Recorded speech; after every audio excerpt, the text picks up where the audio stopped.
Step into Value Zone. Value Zone. Hypermart. Button Zero.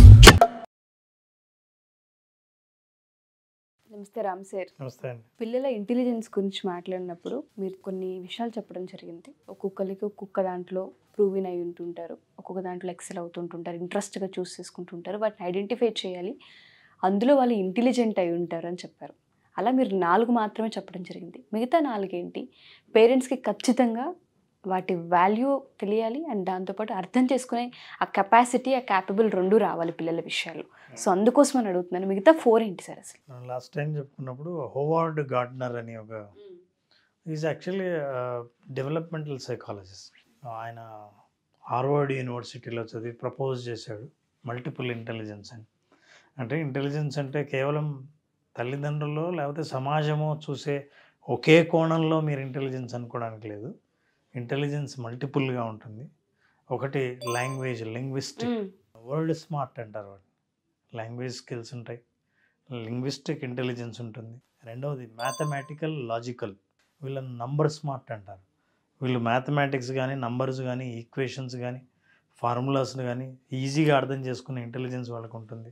మూడవది మనం మాట్లాడుకున్నాం మ్యూజికల్ ఇంటెలిజెన్స్. మ్యూజికల్ ఇంటెలిజెన్స్లో వాళ్ళకి మ్యూజిక్ సెన్స్ చాలా బాగుంటుంది, రాగాన్ని అర్థం చేసుకుంటారు, గొంతు చాలా శ్రావ్యంగా ఉంటుంది. వాళ్ళు కెరీర్ డెవలప్ చేసుకోవడానికి 100 మార్గాలు వాళ్ళకు ఉన్నాయి. సో అదొక ఇంటెలిజెన్స్. తర్వాత స్పేషియల్ ఇంటెలిజెన్స్ అనుకున్నాం. వీళ్ళు పిక్చర్ స్మార్ట్. వాళ్ళు దేన్నైనా విజువలైజ్ చేసుకోగలరు. కనిపించని దాన్ని కూడా కనిపిస్తే ఎలా ఉంటుందో ముందే ఊహించుకోగలరు.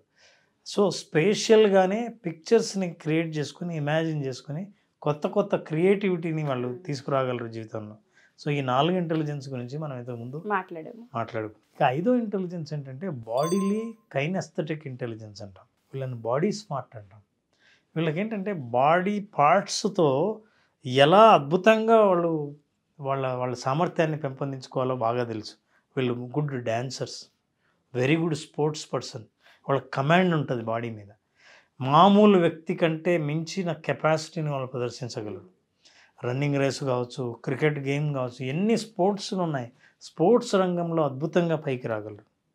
చాలామంది పేరెంట్స్ అనుకుంటుంటారు వాళ్ళు ఎప్పుడు నువ్వు గ్రౌండ్లోనే గడుపుతున్నావు, అసలు ఎప్పుడు చదువుకోవట్లేదు ఏంటండి. చదువులో యావరేజ్ ఉన్నా మనం చెప్పిన ఇంటెలిజెన్స్లో ఏమైనా పైన ఉన్నారేమో చూసుకుంటే ఆ ఇంటెలిజెన్స్ని మనం ప్రోత్సహించగలిగితే జీవితాంతం పిల్లలు తల్లిదండ్రులను గుర్తుపెట్టుకుంటారు. ఎందుకంటే మా తల్లిదండ్రులే గనక నాకున్న ఈ ఇంటెలిజెన్స్ని గుర్తించకపోతే నేను ఈ రంగంలో రాణించేవాడిని కాదు అని పిల్లలు అనుకుంటారు. కాబట్టి అట్లాంటి పిల్లల్లో ఇట్లాంటి ఇంటెలిజెన్సెస్ ఏమన్నా ఉన్నాయేమో. కైనెస్థెటిక్ బాడీలు అంటాం, వీళ్ళు కూడా స్మార్ట్ పీపులే, బాడీ స్మార్ట్ అంటాం వీళ్ళని. వీళ్ళు డ్యాన్స్, అద్భుతంగా డ్యాన్స్ చేయగలరు. అంటే మనం ఏవైతే శరీర భాగాల్ని కదిలించలేమో వాళ్ళు సునాయాసంగా కదిలించగలరు. దాంతోనే ఒక ఆర్ట్ని డెవలప్ చేసుకోగలరు. That is a bodily kinesthetic intelligence అంటాం. ఆ తర్వాత 6వది interpersonal skills and interpersonal intelligence. వీళ్ళకి ఏంటంటే వీళ్ళు పీపుల్ స్మార్ట్. వీళ్ళు అసలు అద్భుతంగా రిలేషన్షిప్ ఎట్లా మెయింటైన్ చేయాలో వీళ్ళకి బాగా తెలుసు. మనుషులతో ఎలా మాట్లాడాలో తెలుసు, ఎలా మాట్లాడకూడదో తెలుసు, అనుబంధాలని ఎలా కొనసాగించాలో తెలుసు. తర్వాత సోషల్ స్కిల్స్ బాగుంటాయి. ఎవరితో అయినా నెట్వర్క్ని అద్భుతంగా డెవలప్ చేసుకోగలరు. ఇట్లాంటి వాళ్ళకి ఒక బిజినెస్ ఉందనుకోండి, బిజినెస్లో కస్టమర్స్ని ఎక్కడి నుంచి ఎలా తీసుకురావాలని తీసుకురావచ్చు. వీళ్ళతో ఒక్కసారి స్నేహం చేస్తే, వీళ్ళతో ఒక్కసారి నెట్వర్క్లో కాంటాక్ట్ అయితే people go along with them for long time. So interpersonal intelligence చాలా ఉంటుంది. సమస్యల్ని సాల్వ్ చేయగలరు, కాన్ఫ్లిక్ట్ని రిజాల్వ్ చేయగలరు. ఎమోషనల్ ఇంటెలిజెన్స్ చాలా బాగుంటుంది. సో ఇంటర్పర్సనల్ ఇంటెలిజెన్స్ అనేది ఒకటి ఉంటుంది. ఆ తర్వాత 7వది ఇంట్రాపర్సనల్ ఇంటెలిజెన్స్.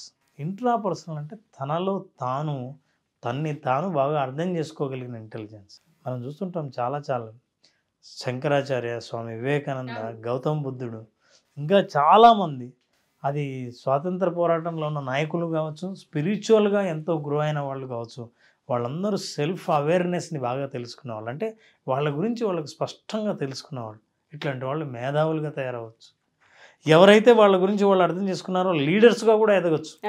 గొప్ప నాయకులకు ఉన్న లక్షణం ఏంటంటే సెల్ఫ్ అవేర్నెస్ బాగుంటుంది. వాళ్ళది ఇంట్రాపర్సనల్. వీళ్ళు self smart, they are very smart about themselves. చాలామంది స్మార్ట్ కాకపోవడానికి కారణం ఏంటంటే వాళ్ళ గురించి వాళ్ళు ఏమనుకుంటున్నారో ప్రపంచం వాళ్ళ గురించి ఏమనుకుంటుందో ఈ రెండు మ్యాచ్ అవ్వవు. So they have no understanding about themselves. వాళ్ళ గురించి వాళ్ళకి అవగాహన ఉండదు. కానీ ఇంట్రాపర్సనల్ స్కిల్స్, ఇంట్రాపర్సనల్ ఇంటెలిజెన్స్ ఉన్నవాళ్ళు, సెల్ఫ్ స్మార్ట్ ఎవరైతే ఉంటారో వాళ్ళు అసలు వాళ్ళని అద్భుతంగా అర్థం చేసుకోగలరు. వాళ్ళని అర్థం చేసుకున్న వాళ్ళు ఎవరైనా సరే ప్రపంచాన్ని ఈజీగా అర్థం చేసుకుంటారు. Exactly. The last one is the naturalistic intelligence. వీళ్ళు నేచర్ స్మార్ట్. వీళ్ళు ప్రకృతిని అద్భుతంగా అర్థం చేసుకోగలరు, ప్రకృతితో మాట్లాడతారు, ప్రకృతిలో సహజంగా ఉన్న సౌందర్యాన్ని బాగా ఎంజాయ్ చేస్తారు, ప్రకృతితో బాగా కనెక్ట్ అవుతారు. వీళ్ళు ఎన్విరాన్మెంటలిస్టులు అవ్వచ్చు. వీళ్ళు ప్రకృతిలో ఉన్న మార్పుల్ని, ప్రకృతి నుంచి ప్రయోజనాల్ని ఎలా పొందాలో, అది ఆరోగ్యం అవ్వచ్చు, ఆనందం అవ్వచ్చు, ఎలా పొందాలో వాళ్ళు బాగా అర్థం చేసుకుంటారు. వీళ్ళు న్యాచురలిస్టిక్ ఇంటెలిజెన్సెస్. ఈ 8 ఇంటెలిజెన్సెస్ ఏదైతే మనం మాట్లాడామో, ఈ ఇంటెలిజెన్సెస్ ఎన్ని ఉన్నాయని తెలిసినప్పుడు తల్లిదండ్రులు కానీ టీచర్స్ కానీ ఈ ఇంటెలిజెన్స్లో ఎవరి దగ్గర ఏ ఇంటెలిజెన్స్ ఎక్కువ ఉందో అని చూద్దామనే ప్రయత్నమైనా మొదలుపెట్టినప్పుడు వాళ్ళని మనం రోజు చూసే దృష్టి ఐక్యూ అంటాం మనం. ఇంటెలిజెంట్ కోషియంట్ ఉంటేనే బాగా ఐక్యూ ఉన్న పిల్లలే బాగా ఇంటెలిజెంట్లు, తెలివైన వాళ్ళు అనుకున్న దృష్టి నుంచి బయటపడి, ఆ భ్రమ నుంచి బయటపడి, లేదు అట్లా కాదు, పిల్లల్లో ఇన్ని ఇంటెలిజెన్సెస్ ఉంటాయి అన్నప్పుడు అరే వీళ్ళు పనికిరారు అని అనుకున్న భావన ఉండదు. ఆ భావన నుంచి బయటపడి వీళ్ళు అద్భుతంగా పనికొస్తారు అని వాళ్ళ లైఫ్లో మార్పు తీసుకొచ్చే వాళ్ళగా వీళ్ళ పాత్రను, తల్లిదండ్రులు, టీచర్లు వాళ్ళ పాత్రను అద్భుతంగా వాళ్ళు కనుక ప్లే చేయగలిగితే పిల్లలు జీవితాంతం మర్చిపోలేని వ్యక్తులుగా వాళ్ళు తయారవుతారు. సో ఇలా మల్టిపుల్ ఇంటెలిజెన్స్ని మనం అర్థం చేసుకొని ఆ ఇంటెలిజెన్స్ను, ప్రతి మల్టిపుల్ ఇంటెలిజెన్స్ని మనం టచ్ చేస్తాం మన ప్రోగ్రాంలో కూడా. క్రియేటివ్ విజువలైజేషన్ ఫర్ చిల్డ్రన్ ఏంటంటే వాళ్ళ విజువలైజేషన్లో వాళ్ళకున్న ఇంటెలిజెన్స్ ఏంటో వాళ్ళని అర్థం చేసుకుంటారు. వాళ్ళు ఏది బాగా రాణించగలరు, చదువులో బాగా రాణించలేకపోయినా వాళ్ళ ఆత్మవిశ్వాసాన్ని కోల్పోకుండా త్రూ విజువలైజేషన్ వాళ్ళకున్న ఇంటెలిజెన్స్ని ఎట్లా నర్చర్ చేసుకోవాలో నేర్చుకోవచ్చు. మీరు చెప్పినట్టుగానే పిల్లలపైన ఒక ముద్ర వేసిస్తూ ఉంటారు, ఇంకా రాదు, వీడి వల్ల అవ్వదు అని. వాడి వల్ల అయిందేదో తెలుసుకోవడమే ఇంటెలిజెన్స్. దాన్ని కనుక మనం ఒక్కసారి ఐడెంటిఫై చేస్తే ప్రతి పేరెంట్కి, ప్రతి టీచర్కి టాస్క్ ఈజీ అవుతూ ఉంటుంది. వినడానికి 10 నిమిషాల కంటెంటే అయినా ఇవి వాళ్ళ జీవితాలు సార్. వాళ్ళు కనుక సీరియస్గా తీసుకోగలిగితే పేరెంట్స్ కానీ టీచర్స్ కానివ్వండి, పిల్లల భవిష్యత్తులు బాగుంటాయి. పిల్లలు పేరెంట్స్ మాట వినట్లేదనో, పేరెంట్స్ వైపు టర్న్ అవ్వట్లేదనో, లేదంటే వాళ్ళకి నచ్చింది చేస్తున్నారనో ఎందుకు అంటుంటారంటే వీళ్ళకి కావాల్సింది ఎప్పుడైతే వాళ్ళు అర్థం చేసుకోరో పిల్లలు కూడా ఖచ్చితంగా వేరే హ్యాండే కోరుకుంటూ ఉంటారు. వినేవాళ్ళు ఎవరైతే ఉంటారో వాళ్ళకి చెప్పుకోవాలని ప్రయత్నిస్తూ ఉంటారు. అందుకే మీలాంటి వాళ్ళ దగ్గరికి పిల్లలు వచ్చి కూర్చొని హ్యాపీగా గంట సేపు మీరు కౌన్సిలింగ్ తీసుకుంటే వాళ్ళకి అనిపించిందల్లా మాట్లాడేస్తూ ఉంటుంటారు. మీరు చాలా సందర్భాల్లో చెప్పారు, వాళ్ళు మాట్లాడేటప్పుడు ఫస్ట్ మీరు వినండి, వింటేనే మీకు సమస్యకి అక్కడ పరిష్కారం దొరుకుతుంది అని. సో పిల్లల విషయాలు ఇటువంటి లేబుల్స్ వేయకుండా వాళ్ళలో ఉన్న టాలెంట్ని ఐడెంటిఫై చేసి వాళ్ళకున్న గ్యాప్స్ని ఫిల్ చేయగలిగితే పేరెంట్స్ కానీ టీచర్స్ కానీ అంతకు మించి ఇంకోటి ఉండదు. పిల్లలకండి ఈ ఇంటెలిజెన్స్లో ఒకటే ఉండక్కర్లేదు. మళ్ళీ మనం మల్టిపుల్ ఇంటెలిజెన్స్ చెప్పాం కదా, ఏ ఒక్కటైనా ఉండొచ్చు అని. ఇందులో కూడా 2-3 ఇంటెలిజెన్స్ కూడా ఉండొచ్చు. కానీ అవి ఇంటెలిజెన్సే, అది కూడా ఇంటెలిజెన్సే అని గుర్తుపట్టగలిగిన కొంత జ్ఞానం కలిగి ఉంటే వీళ్ళకి అది చాలు మన పిల్లలకు ఉపయోగపడడానికి. Thank you so much sir. December 16th creative విజువలైజేషన్కి సంబంధించి ఏ విధంగా ఉండబోతుంది, అందులో మనం ఏవి కవర్ చేస్తూ ఉంటాము, ఎవరెవరు అటెండ్ అవ్వచ్చు అంటారు?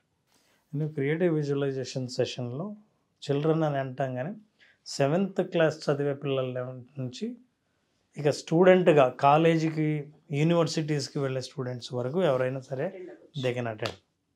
సో దే విల్ అండర్స్టాండ్ స్టూడెంట్గా చదువుతున్నప్పుడు అకాడమిక్ లైఫ్లో వచ్చే రకరకాలైన ప్రాబ్లమ్స్కి సొల్యూషనే కాకుండా లైఫ్ని ఏ దృష్టితో చూస్తే, ఏ కోణంలో చూసి కరెక్ట్గా అకాడమిక్ లైఫ్ని సక్సెస్ఫుల్గా ముగించవచ్చు అని. అది లైఫ్ లాంగ్ జర్నీ అనుకోండి. అకాడమిక్ లైఫ్ నుంచి మనం జర్నీ సాఫీగా ఎలా కొనసాగించవచ్చో తెలుసుకోవచ్చు. చాలా విషయాల్ని మనం గ్రాటిట్యూడ్ ఎలా తెలియజేయాలి, ఎమోషన్స్ని ఎలా కంట్రోల్ చేసుకోవాలి, అకాడమిక్స్ ఎలా టైం మేనేజ్మెంట్ ప్లాన్ చేసుకోవాలి, సోషల్ యాంగ్జైటీ ఏదైనా ఉంటే, ఆందోళన, ఆత్మవిశ్వాసానికి సంబంధించిన ఇష్యూస్ ఉంటే వాటి నుంచి ఎలా బయటపడాలి, ఇన్ని విషయాల్ని మనం ఈ ప్రోగ్రాంలో చెప్పడం జరుగుతుంది. Thank you sir. Thank you so much. Thank you.